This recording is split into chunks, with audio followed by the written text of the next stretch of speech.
บายดีจ้าสบายดีพี่น้องสบายดีสุขุสุขคนกับสวัสดีตอนบ่ายโมงบ่าย2 โมงพี่น้องมาชมโครงการอัมบาลาดีใจกับนางนะคะไวว่าพี่น้องฮักกาทางไม้ฮักกายังมองกี้นี่แปลงคลองใส่ไก่มาเมื่อนี้มีตูบแล้วจ้าโอ้นางมีตูบแล้วนะคะแนมไปก็เป็นตะยูได้นี่ขนาดมันได้เขียวจังหน่อยนี่มีต้นหมอกต้นหญ้าขึ้นเขียวยังเขียวแล้วก็มีปลาลอยตามคลองนี่30เป็นตะยูพี่น้อง30เป็นตะยูจ้าอยู่กับนาง2 คนสมบันเนี่ยโอ้ยขาดเตื้อนี่จังหน่อยปีนานี่สิขาดไหมนี่จังหน่อยนางทมดินเฮ็ดเฮือนหน้านี่ก็สิขาดกันนี่ข้างหน้าเป็นเฮือนเนาะทางมาเราเป็นเฮือนเป็นหลังข้างหลังก็เป็นตู่เป็นคลองใส่ไก่โอ้ยนางก็ออกแบบขักนะคะออกแบบเลิศจุดเด้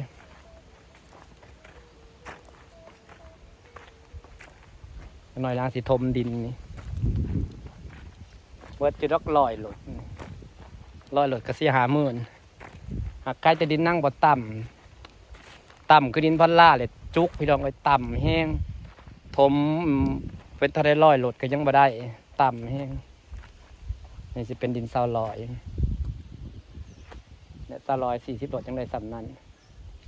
ธรรมราเนี่ยคือเบิร์ดนี่ต้องลอยหลดซาวลอยก็มีคลองใส่ไก่นะครับขนาดยังมันได้มีอย่างนี้นี่จะหน่อยต้นไม้ขึ้นในน้ำมีคลองปูผายางจบเจือมีน้ำมีคลองในคลองมีน้ำบ่ผิดในคลองมีน้ำบรรยากาศตูบกะสิแบบกะสิเป็นตะยูเลยพี่น้องต่อไปกับสาวๆมากกะสิแต่พักกันมาพี่แหละเต็มกันอยู่นี่แหละบ่ได้ไปใส่แล้วกะสิพี่แหละซุ่มแซ่อยู่พี่กันพวกเกศสีมาหาก็ได้ปีหน้าเดี๋ยวมันสีงามพี่น้องว่าปีหน้านี่หญ้าสิขึ้นกับนางกะสิได้เลี้ยงปลากะสิลอยบนเป็นมาว่านางปูผายางขักแน่หักน้ำไหมหักสิขุ่นได้เลยเนาะเขาต้องกันไม่ให้น้ำลงเราเห็นจะได้หรอหักน้ำขุ่นแล้วก็ไม่ได้เป็นตาได้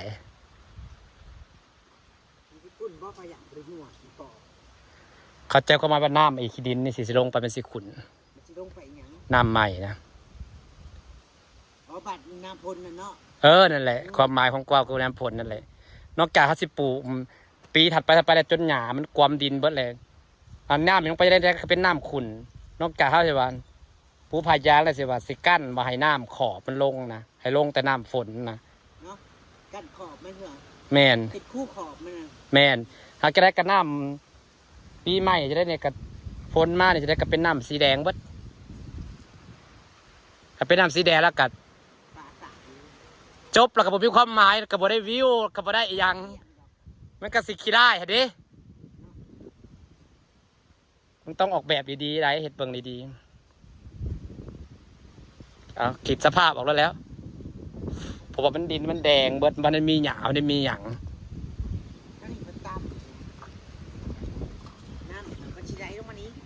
แมน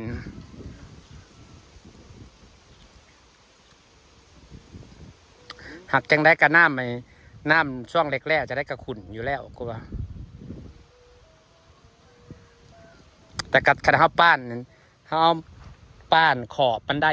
มันกระสิขุ่นบ่ร้ายกระสิปรับสภาพได้อยู่เราเห็ดคลองขอบมันเนาะเอากันบ่ให้น้ำลงหันเด้ให้แต่น้ำฝนตกลงใส่กับพ่อบ่ให้น้ำข่างนะลอยไหลลงเสร็จได้นี่กระบักสูงๆนึงเนาะดูแลบ่ไหวดอกนี่ยังว่าแหละบัดนี้อันนี้พัดบักสูงหนึ่งปูพายางฮอดนี่ผัดอาคาดนี่พักสูงหนึ่งเสร็จจังไดแบบนี้หรือว่าสิปูพายางฮอดพี่บ่เฮยฮอดพี่แหละเห็ดขั้นกั้นบ่เป็นอะไรเขากินปูกับปูพายางขึ้นมามันสิปูฮอดใส่ปูขึ้นมาพี่แล้วกับปูฮอดพี่ปูฮอดพี่แหละปูฮอดพี่แหละป้านหินกั้นเนาะ ส่ดินบล็อกกับสิไลก้อนดู สดินบล็อกมันบ่งามไดมันสิบ่ได้วิว มันคูไปเลย บัดปันแรกบัดมันเป็นหญ้าขึ้นหลายปีหน้าปีถัดไปมันก็สิกลายเป็นไอ้มึงคิดเอามาจากไหนก็ได้คิดจะพาออกจะได้มันก็ต้องขุ่นอยู่แล้วช่วงแรกนะแรกขัดปูพยางฮอดพี่ละกั้นขั้นไว้ก็สิขุ่นบ่หลาย น้ำสีแดงแก้ว่ายนะกว่า นั่นแหละ เออ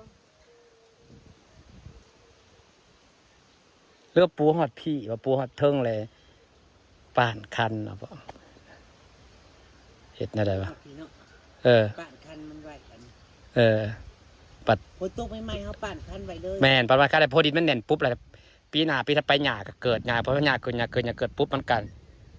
ดินก็สิบ่ขุ่นอันนี้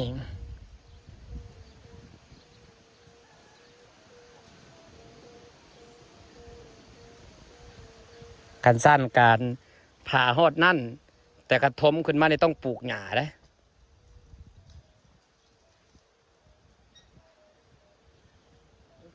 คุณป่ายังไม่ต้องว่าเรียบดอก ยัง แต่มันวิทย์ เบิ่งน้ำก่อนก็ว่า หาวิธีแก้ก่อน วิทย์เดือน6ไปพอแล้ววิทย์หนาฝนบัดฝนลงมันจะได้เปลี่ยนแปลงหลายอย่างเฮ้ยเพื่อดินแจบลงเพื่อยังแจบลงอีกพุ่นแต่ว่าหรือว่าเขาเอาทันแล้วเขาปลูกหญ้าก่อนบอกมันสิทันอยู่ติ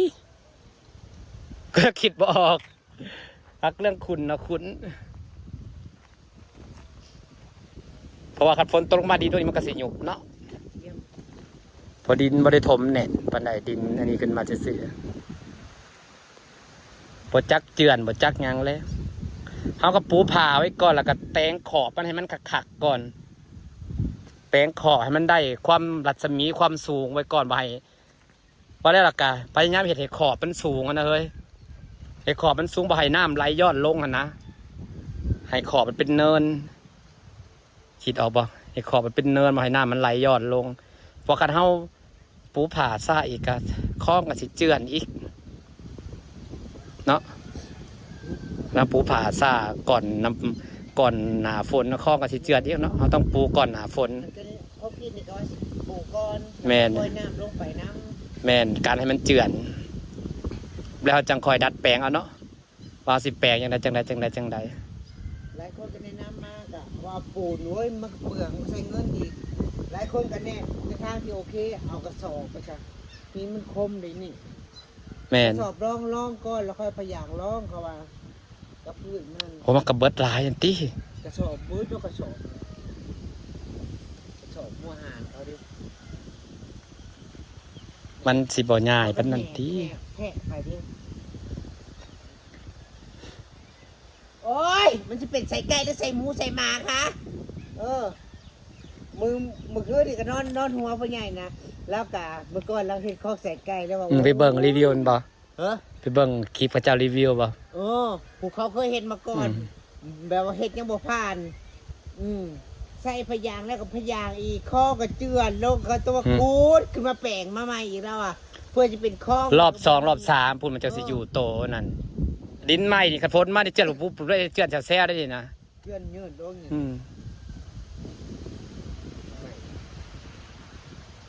หรือว่าเฮาสิปะเลยบ่ปะให้น้ำลงแล้วปีหน้าปีใหม่เอาจังเฮ็ดบ่ พังบริมีแบบนี้นะมันก็เป็นห้องลงไป ว่าสิหอยน้ำ หลายคนก็ว่าบ่ต้องปลูกพะยางบ่ปลูกพะยางพี่น้องมันก็สิเจือน แต่ว่าคล้ายคนว่าดินมันแข็งแรงอยู่แม่งก็ดินหินแห้งแบบนั้นมันสิเจือนแต่ทางปากไม่ได้ แม่น มันสิเจือนแต่ปาก เขาก็เห็นแล้วเขาคอยแก้ไปทีละอย่างทีละอย่าง โเฮ็ดแล้วมันปวดหัวเก้า พาเนี้ยปวดหัวให้เจ้าของ โอ้ยเพื่อสิได้อยังแต่ละอย่างบ่แม่นง่ายเอ้ยเพื่อสิอยู่โต แต่คักตูบอยู่พี่น้อง มันบ่มีบ่อนนั่งเด้เห็นบ่มันบ่มีบ่อนนี่เป็นเก้าอี้นั่งแล้วมันสิบ่เกะกะมันสิกว้าง มันก็สิบรรจุได้หลายคนนั่งนอนเล่นมากลางมุ้งนอนหนาวเฮ้ยได้ฟิวได้นี่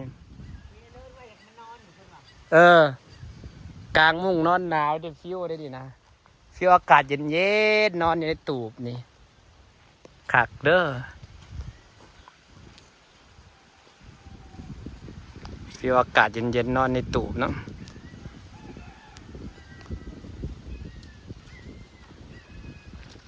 ใกล้ๆใกล้จบมานอน สลาเลขไทยมื้อนี้วันที่9อีก7 มื้ออยู่นี่ค่ะพี่น้องค่ะมาชมตูบงามเจอมราค่ะพี่น้องจ้าดีจ้าพอแลปีหนาฟ้าใหม่ปีหนาปีฮื้ออะไรพี่น้องก็จังสิเป็นวิวต้นไม้ใหญ่